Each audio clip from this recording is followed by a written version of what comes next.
You are listening to the Central Indiana Sports Report, episode 177.2.2, our boys basketball report with Grant Shouse. Grant reports on Tuesday's Pendleton Heights 53-48 win at Mississinewa.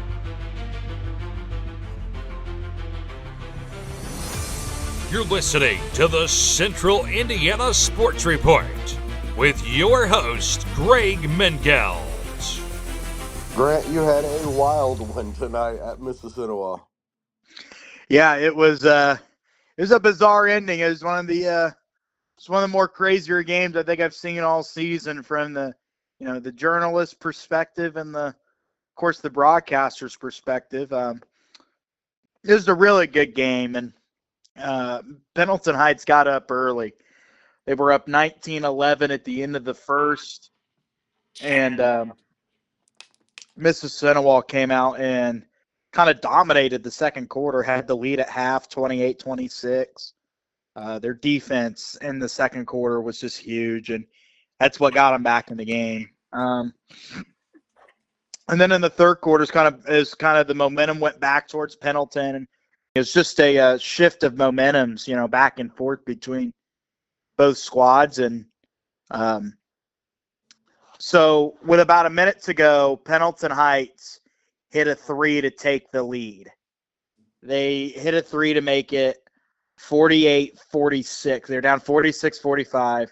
They hit a three to take the lead, 48-46. In the far corner, it was Evan Mazingo hit the three in the corner, put him in front. Mississinewa came down with Tyvon Jacobs. He had a shot to tie it. 30 seconds, clock's dwindling down, counting down, down to 20 seconds, now down to 10 seconds. Finally, with 5 seconds to go, Joe Buck for Pendleton, not, Monday Night Football Joe Buck, but their coach, Joe Buck. Joe Buck. He calls a timeout. And Mississinewa only had one foul, one team foul, two teams fouls. So they had a couple to give to kind of stop the momentum. They had the ball on the side. Pendleton had the ball on the sideline out of the timeout. Then they threw it in. They tried to go inside, and Mississinewa fouled them. So ball's on the baseline. Tied at 48. It goes in to Cooper Sims. He takes a dribble, and the way Mississinewa had it covered up, I thought in my head, overtime.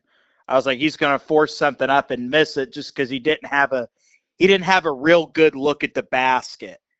And that's credit to Mississinewa's defense. So they come down and hit they throw it in, and Sims turned. He took a dribble. He hoisted a three. And before he went up, Mississinewa fouled him. And then he still shot it. And the officials blow the whistle, and the one official throws up three for three shots. Well, Mississinewa loses their minds, rightfully so.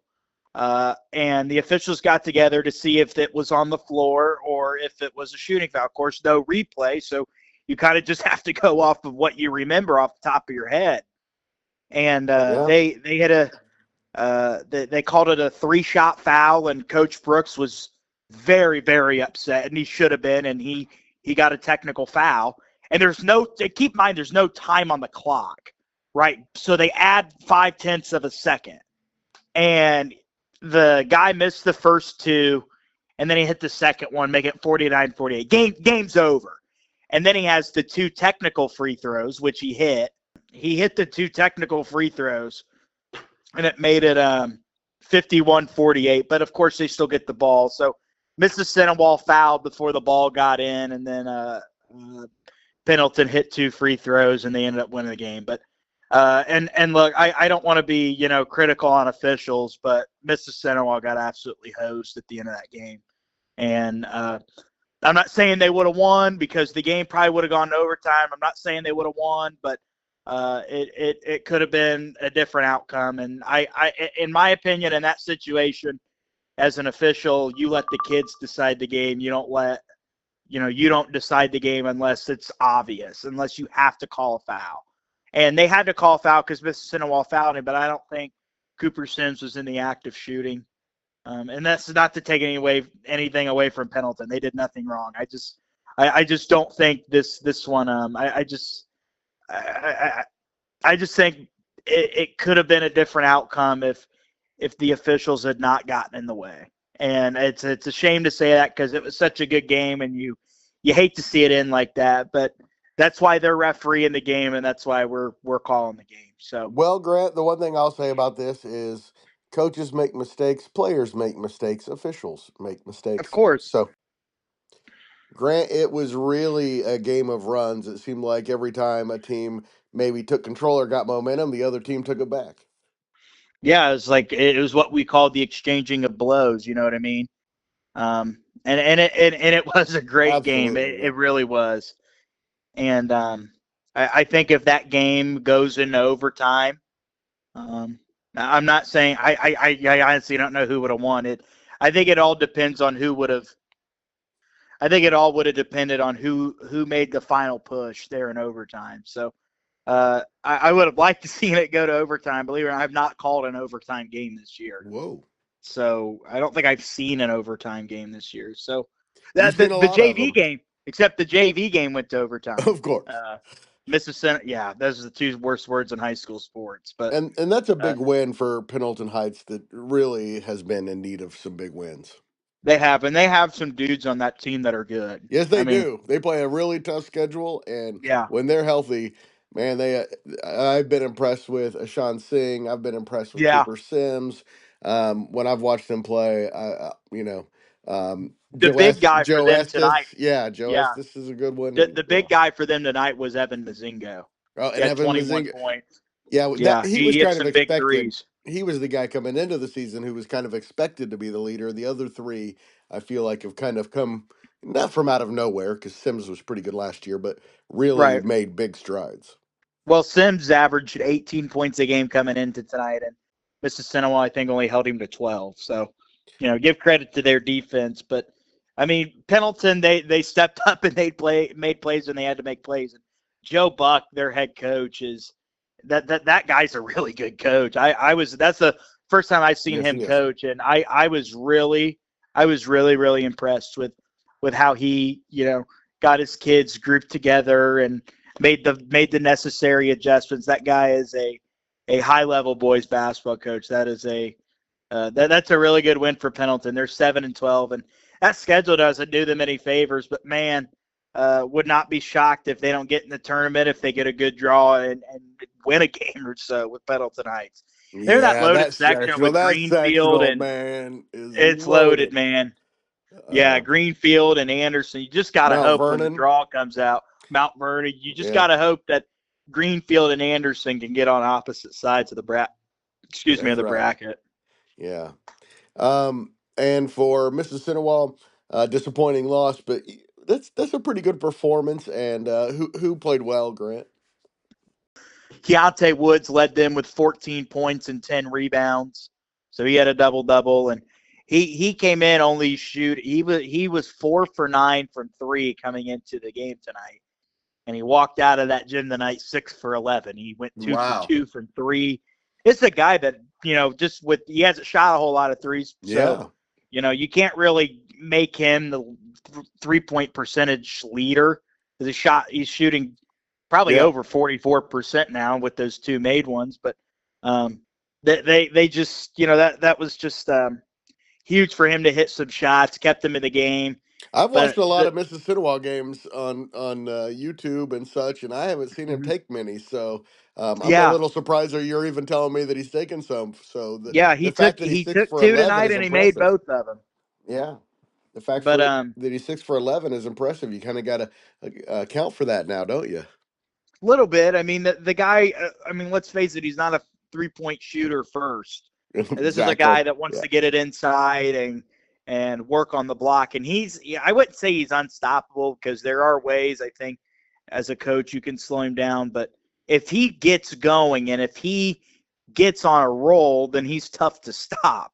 The guy that was their biggest playmaker tonight was Tyvon Jacobs off the bench. He's kind of another post player, only a 6'1" guy, but he made plays on both ends of the floor. Had a couple big steals and big baskets. he came in off the bench and scored 13 points tonight, and he's kind of their super sub. Um, you know, when they needed a play, Tyvon Jacobs went and made the play. And when you have guys that can do that, you're going to be really hard to beat. And I can't believe this Mississinewa team is 8-9. Like Yes. it's so hard to believe they're 8-9 because this is a team that if they played some other schedules around the area, they are easily a maybe 5-6, maybe a 4 or 5 loss team. I Yeah, mean, it's true, but they're good. They're one of the best sub 500 teams in the state. it's true. But the thing is, around here this year, there are a lot of really good teams.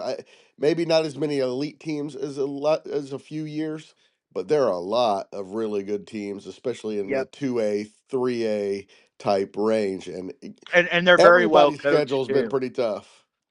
Yeah, You it know, seems like this year the schedules have been tougher. It seems like there's yeah, been some really good teams this year, and you know, it's going to be a good week of basketball. This week is by far probably the most important of the regular season for a lot of teams. Like yeah. because this is around the time that if you're a team that maybe struggled at the start of the year, you're starting to peak.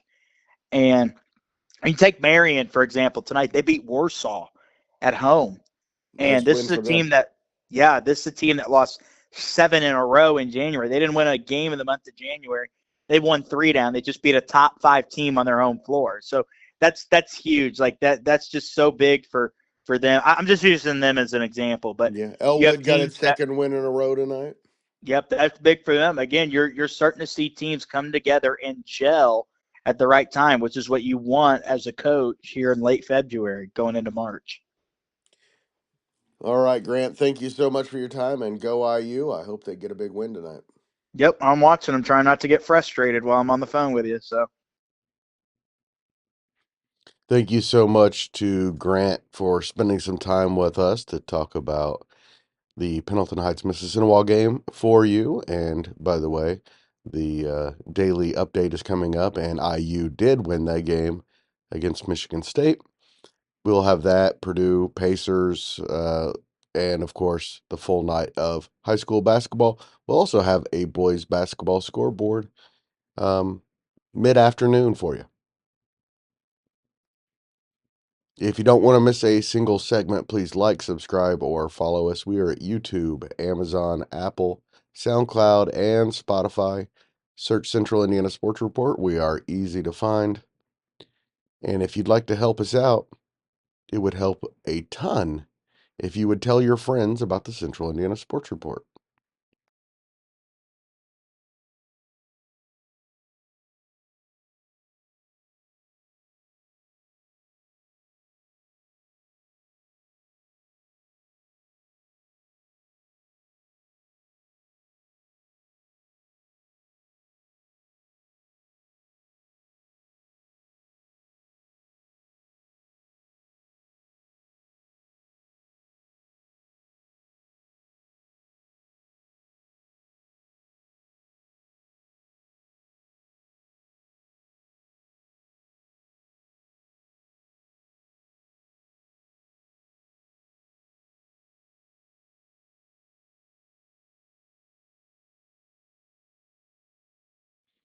The Central Indiana Sports Report is a product of ITG Media. And I love Susie.